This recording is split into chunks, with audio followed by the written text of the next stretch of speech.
शिवाला music present DJ Manish Raxaul.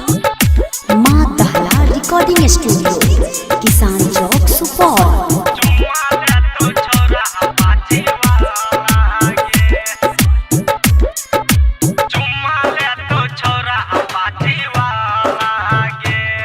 करहैये में छो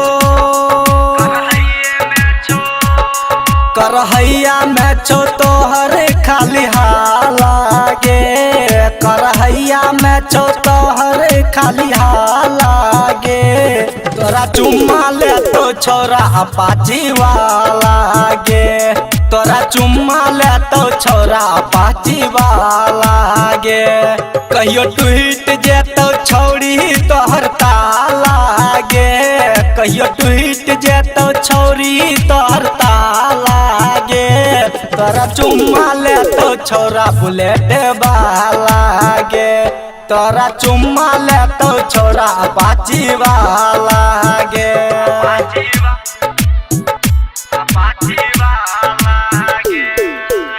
रोड पर चलै छी तो बन के दीवानी। छौरा सब देख देख करो मन माने।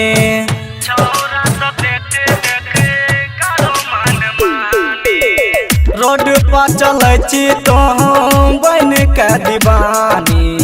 छौरा सब देख देख करो मन मानी। होटल में जाकर तो खाए छिया खाना। टेम्पू वाला छो गई तोहर दीवाना। सुपौल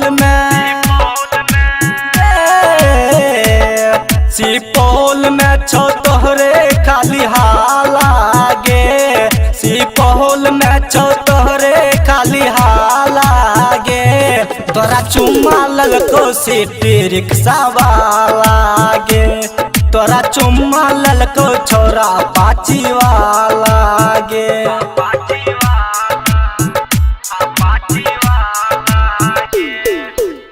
हाथ में किताब लेकर जाई रही बाजार में। मोबाइल किन के देने रही ओ कुमार में।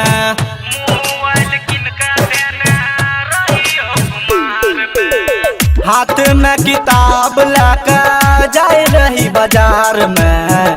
मोबाइल किन के देने रही ओ कुमार में। रखने जवानी छोरी अपन संभार का। छोरा सबका रख डलही बिगाड़ का। पटक दे तो गे लटक जेतो है तो तब हाला गे। पटक दे तो है तो तब हाला गे। तोरा चुम्मा ललको छोरा बुलेट वाला गे। तोरा चुम्मा ललको छोरा अपाची वाला गे।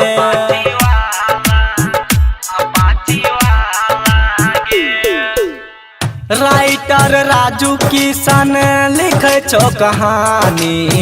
सिंगर सुधीर बाबू कहो दिल जाने।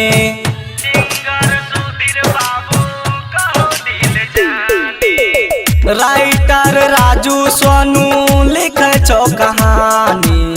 सिंगर सुधीर बाबू कहो दिल जानी। सबका तू बाटे छी गे देखा के जवानी।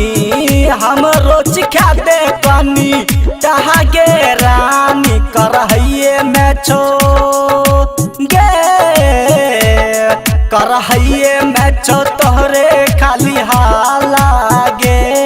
करहैया में छो तोहरे खाली हाला गे। तोरा चुम्मा ले तो छोरा बुलेट वाला गे। तोरा चुम्मा ले तो छोरा अपाची वाला गे। माँ दहला रिकॉर्डिंग स्टूडियो किसान चौक सुपौल।